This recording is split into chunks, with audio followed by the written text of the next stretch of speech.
This video is going to focus in on kinetic energy. So we've mentioned before that kinetic energy is the energy associated with a particle in motion. And from a physics perspective, an equation that describes kinetic energy, right, this K means kinetic, so the energy that is kinetic is equal to 1/2 times the mass of that object times its velocity squared. Okay, and we actually used this equation in the past to allow us to figure out the SI unit of energy. Perhaps you'll remember this was kilogram meter squared per second squared, and we called this the joule, or capital J. So the SI unit of energy is a joule. So if you know the mass of an object and the velocity with which this object is traveling, then you can calculate the kinetic energy of that object. Okay? Another form of kinetic energy that becomes especially important when we're dealing with particles in motion that are really, really, really small. Okay, so when this particle that's moving is really, really small, there's something known as particle-wave duality.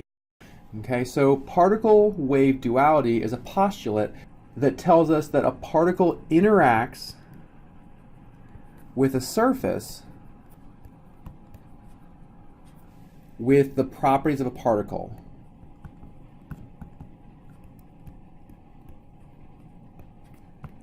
Of, in this case, a solid particle. Right, so imagine throwing a baseball at a wall. That baseball is going to strike the wall with the properties of a particle, right? So we can physically see the interaction. If thrown hard enough, the baseball could make a dent in the wall. So it interacts with the surface with the properties of a solid particle. However, when objects are in motion, they travel with the properties of a wave.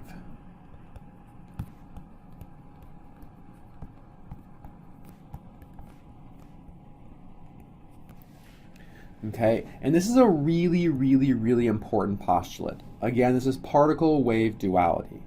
So this class doesn't actually dive into understanding where this idea came from. This class focuses in on understanding how we apply it and why it's important. Okay, and to do this, let's start by thinking about the properties of a wave. Okay, so a wave is going to look something like this. Okay, and in other science classes you might focus in on a lot of different properties of this wave. So for example, the amplitude would be the height of the wave. But for our purposes, the things that we really want to focus in on are the distance between a peak or a trough. So this distance from a peak to a peak, or the distance from a trough to a trough, is the wavelength. Okay, we give this a symbol lambda. This is our wavelength.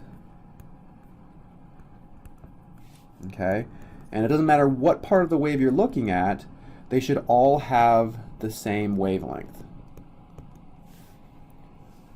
Okay, the other really, really important property of a wave for our purposes is known as the frequency.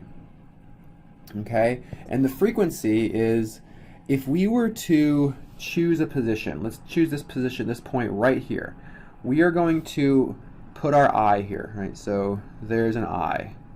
Okay, so we are watching this position right here, and this wave is traveling, right? So remember, this is a particle in motion, so it's moving. So the wave, as the wave passes by this point right here, we are going to see a peak come through, and then we'll see a trough come through, and then we'll see a peak come through, and then a trough, right? So the idea is that the amount of time it takes for a complete cycle, a complete wave to pass by this one point is known as the frequency. So this is the time it takes for, I'll scroll up here, for a complete wave cycle to pass by a single point. So basically what this means is this is essentially, think about it as the velocity of a wave.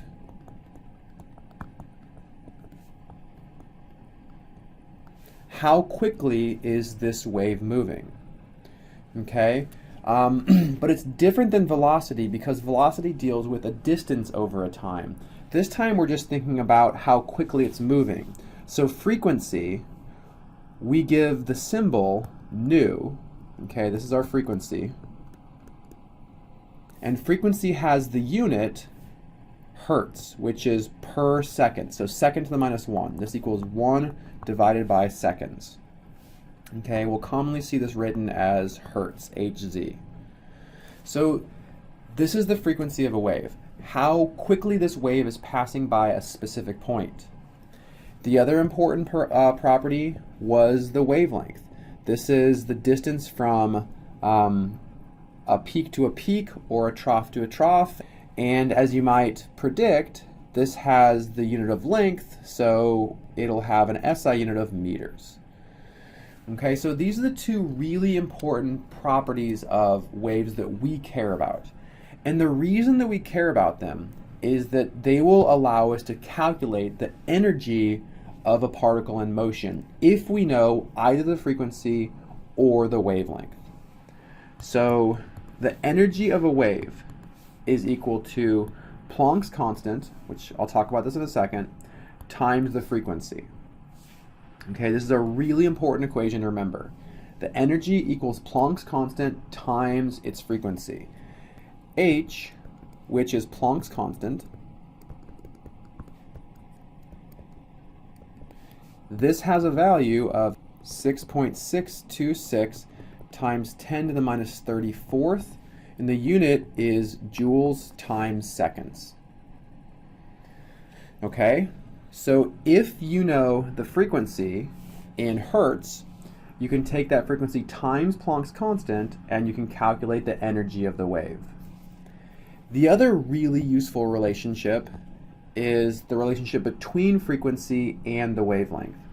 C is defined as the speed of light. So this is the speed of light. Okay, and the speed of light is equal to 2.998 times 10 to the 8th meters per second. And when we're talking about a wave, we can come up with an equation that relates the speed of light to the frequency and the wavelength. So the speed of light equals the frequency times the wavelength. Thinking about our units, we know our wavelength has the unit of meters, our frequency has the unit of per second, so this gives us a unit of meters per second, and that matches up with the unit of the speed of light. Okay, and one final thing for this video, we can actually combine these two equations together to give us an equation that we can calculate the energy of a wave if we know the wavelength. Okay, so the energy of a wave equals Planck's constant, which we know here, times the speed of light, which we know, these are both constants, divided by the wavelength. Okay, so these are two very, very useful equations that you should keep in mind and will apply in the next video.